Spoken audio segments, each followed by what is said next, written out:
Hey, what's up guys? Welcome back to the Vet Roots channel. Today, we're installing long tube headers and a Catless X-Pipe on this here C5 Corvette.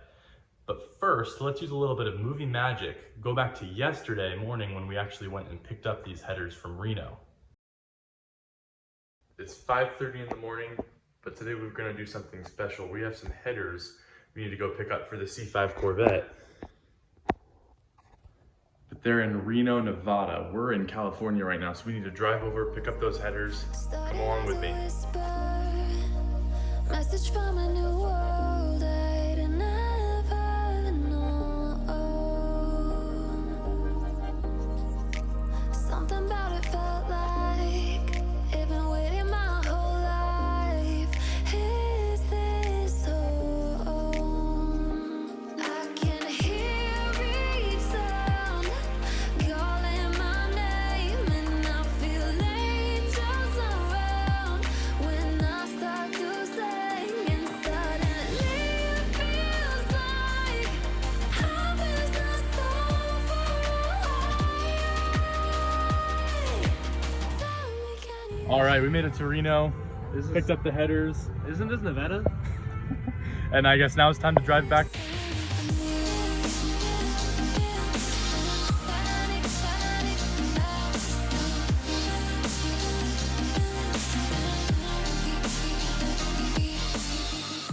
All right guys, just like that, we're back here in California. Let's get these headers, let's open them up and let's see how they look.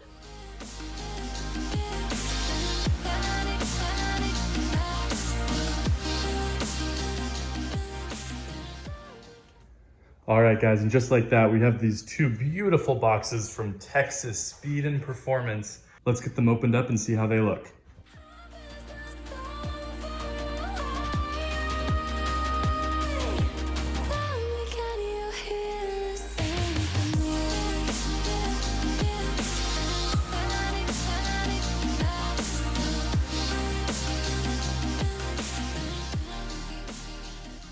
All right, let's get everything out of its bags and get these boxes put away. Let's see if this trick works for me. I've seen it work for some of the other car YouTubers. Ready? All right, and just like that, guys, check it out. We've got the headers here, the X-Pipe, a couple different connector pieces, and then of course the O2 extenders, some clamps, gaskets. So far, it's looking great. So I guess the first step is just to get the stock exhaust manifolds and the stock H-pipe out of the car. So let's go ahead and get the car jacked up and see what it looks like under there.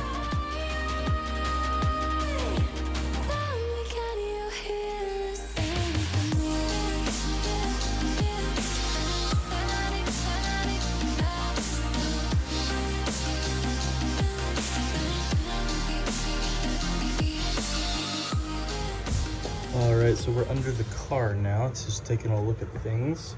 There's the oil pan. Then that's where the stock exhaust manifold comes down on the driver's side. And then this is where it comes out on the passenger side. So I think the first thing I'm gonna do is I'm gonna start soaking these bolts in WD-40 and any of the connecting bolts. That way, hopefully we don't have a hard time getting them out.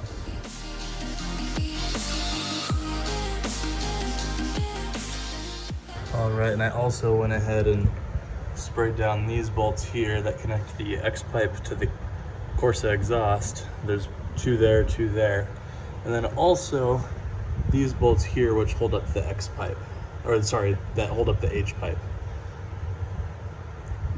Now let's go to the top of the car and spray down some of the exhaust manifold bolts. Pop this open, and let's get to those header bolts.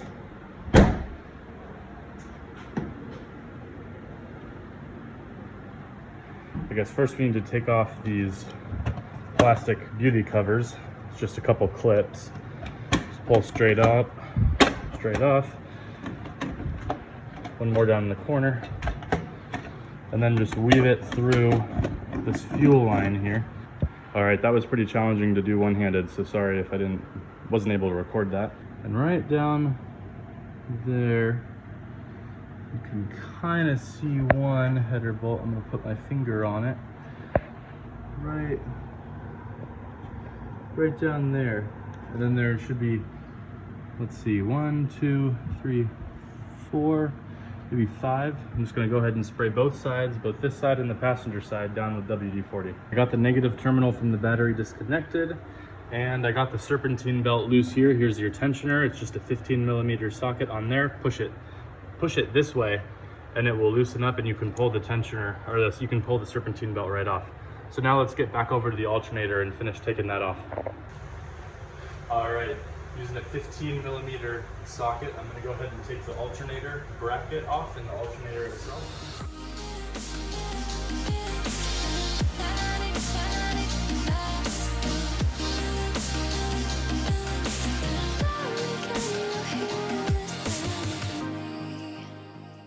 All right, got that alternator out of there. Now I'm just gonna pull all of the spark plug wires and try to get the spark plugs themselves out of a block also.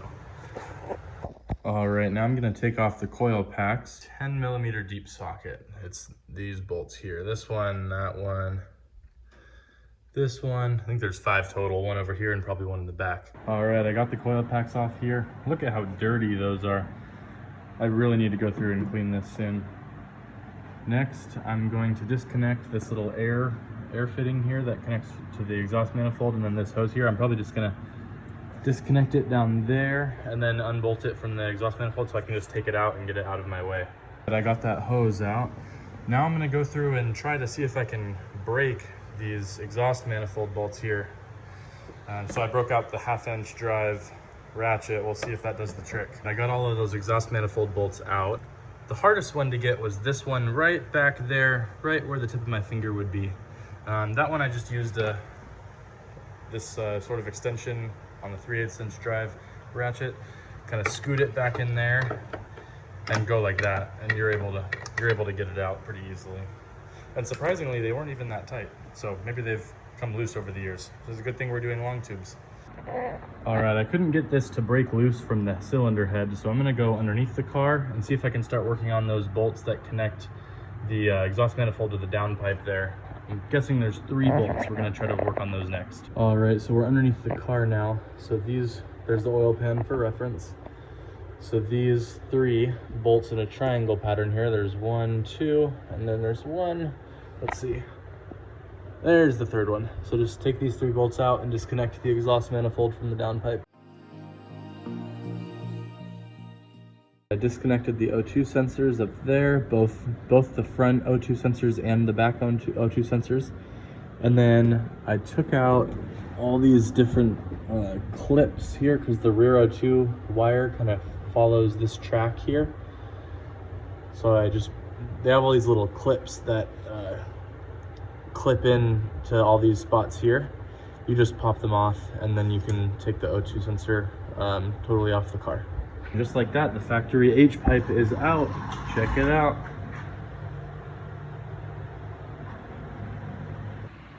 And check this out. I just wanted to test fit things to see if things would line up. And check this out. Those flanges are where they need to be once we put this new X-pipe in. And check out those bolt holes. They line up perfectly. I think it's gonna work. Well, I finally figured out why the header wasn't coming loose. And it's because not only is there a bolt, not only is there a bolt there where the tip of my wrench is, there's also a bolt there, right behind the air tube, and I missed that one, which is why the header wasn't separating from the head. So I'm gonna take care of that bolt, and hopefully next time you see this, the driver's side exhaust manifold will be off. All right, I just got it out of the car.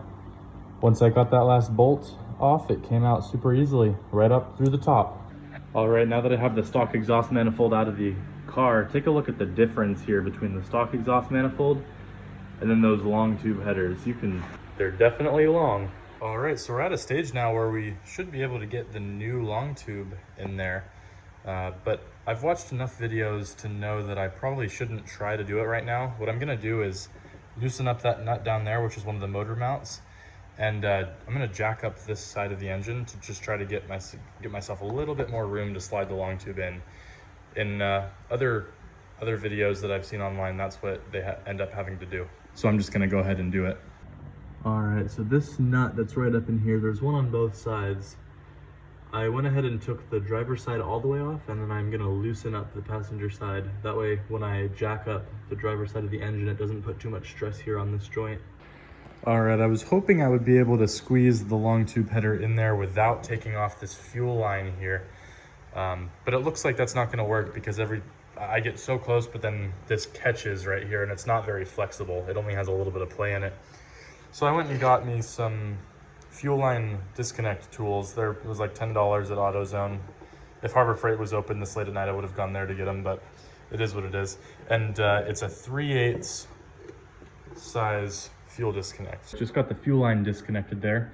It took a little bit of fiddling around with, but it wasn't too hard. You just stick the tool in there and it pops off. The little tool compresses this little tooth here, and which usually prevents it from sliding out, but that tool makes it so easy.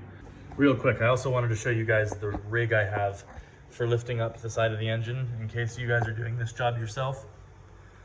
So I just have the jack lifting up that driver's side of the oil pan, and it lifted up that side of the engine a couple inches.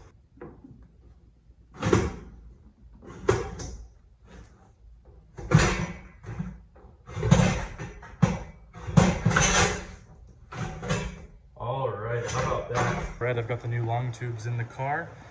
Now I'm just gonna go over to the other side and do the exact same thing. Can't help but think that it's meant to be, that I'm finally right where I'm supposed to.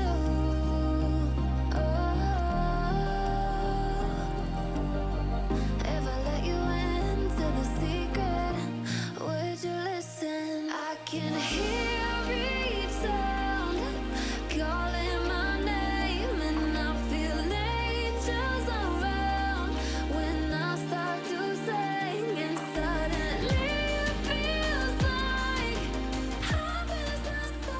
We also have to remove the fuse for the air pump because we disconnected these air lines on both sides of the engine. Unscrew this.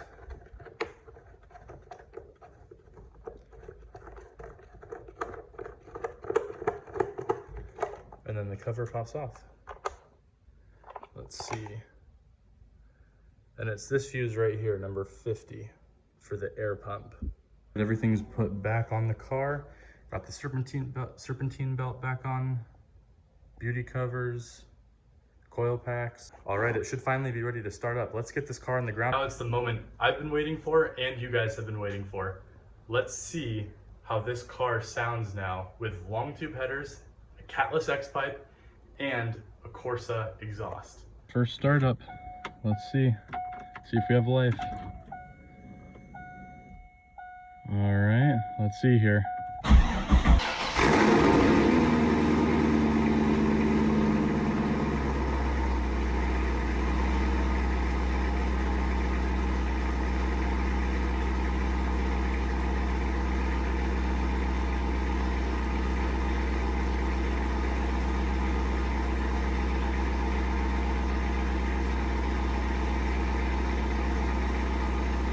This exhaust sounds phenomenal. Let's go for a little drive and see how it sounds under load.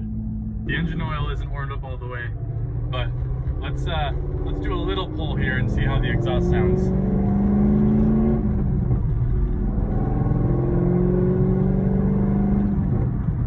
Ooh, that sounds nice. And we're at 70 miles an hour here in 6th gear, just cruising. I have cruise control set and I'm not hearing any drone. So that's a huge positive of this system. Since we still have the Corsa mufflers in the back, I think those are cutting out some of the drone. Now that the car's a little bit more warmed up, we got our oil temperature here at almost 200 degrees. And we're at a stop sign here. Let's do a little bit more of a real pull.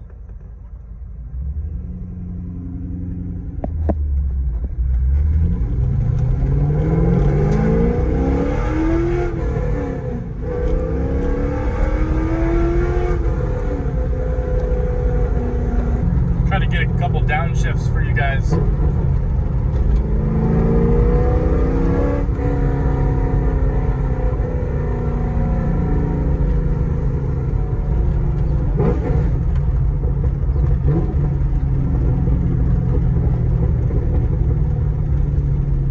Can you guys hear those pops?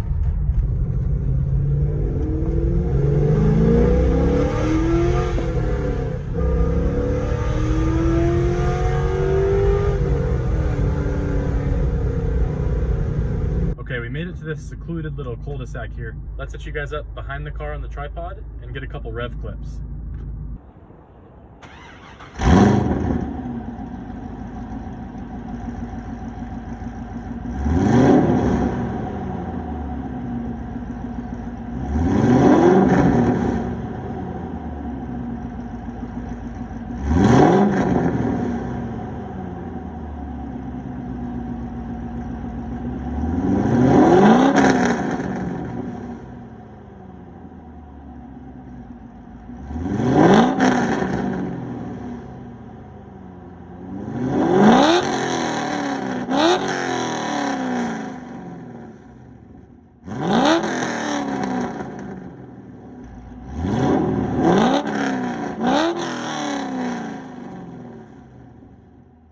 Guys, I could not be happier with how this exhaust sounds now.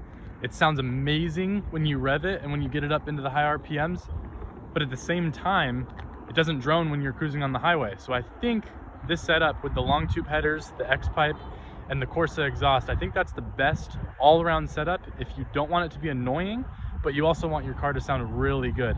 And also, check out how good this car looks under the evening sun here. Check this out.